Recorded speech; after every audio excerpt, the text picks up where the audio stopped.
happiness na sinatoba kang kahayagyaman ikaw mahalikin.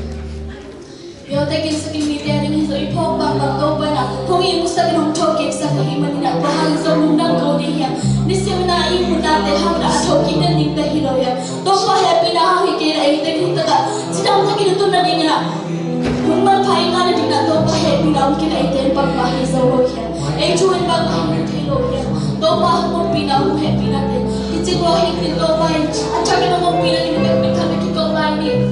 Hallelujah, Topa, lunag mermel. Lunag may Topa, nagtatsilang nanong niya. Simsang pati ng pusa ka Topa. Surundan ng tangsa ka Topa. O tutugilong ni Lemon din ng silsa ka. O Topa, lay mo'y paninong lang gawa Topa. Natangay ng pakinig kaya. Hallelujah, Topa. O nai natutulong po ang pinunod ng tiyong gawin Topa. Nata-happy natin hindi agad sumatong pa. Look at you sa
Sinaw dito nga. Sinaw cho kinahiman na. Kotang câu này là biết biết cái xoan của tôi chỉ ra đây. Đâu bao nhiêu thật câu này chỉ là cái giòn lòng lại không.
talang pite.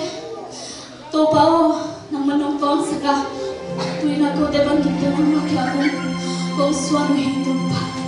Nang babasyan kung kakaw manulong kang tuwang kong ito pa. Tuwin na kipan na kenwa. Apal na anong pibang na. Alay sa otong na dumanang. At sabi nung pilay ni Gud. They sure is going to get babasyan. Amen.